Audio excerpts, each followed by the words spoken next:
In this series of videos, I'll be going through the basic fundamentals of Substance Painter. So I'll be showing you guys how to move around in Substance Painter, importing, exporting materials, using the layer options and all the filters and effects that it offers.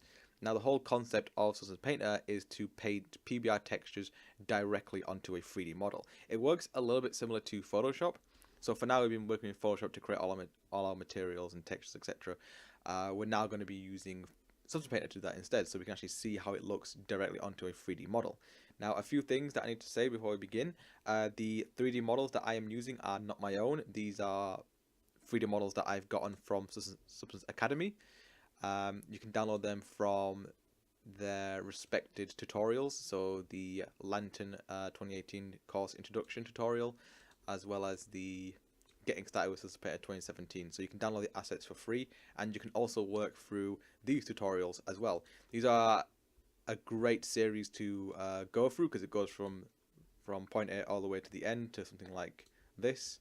If you're familiar with Substance Painter and need to get a bit of a refresher, I highly recommend using these tutorials. They are fantastic. The whole purpose of mine is just to slim it down and to make it as simple as possible, and just going directly into the sort of the main fundamentals of Substance Painter. But I do highly recommend that once you get a good hang on Substance Painter, to go through these tutorials because it will help you out immensely. So you can download these from there.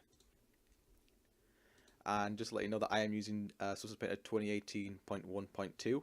So if there's a newer version that you're downloading, there may be some slight alterations to where the tools are, or maybe renaming of certain tools.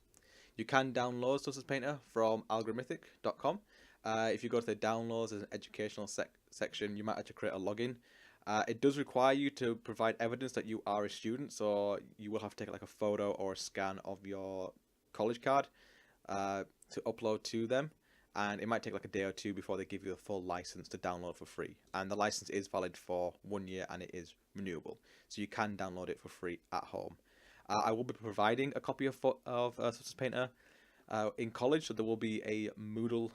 There will be a link on Moodle to a OneDrive that will have not just a copy of Substance Painter, but it will also have a copy of these assets here as well. So you've got this nice sort of weapon scope, and also the lantern as well that you can work on in class. Although I do recommend creating your own models to paint, just so that you can get a real sense of going from point A to just a basic model all the way to the end to see a really almost hyper realistic object that you create yourself and textured yourself.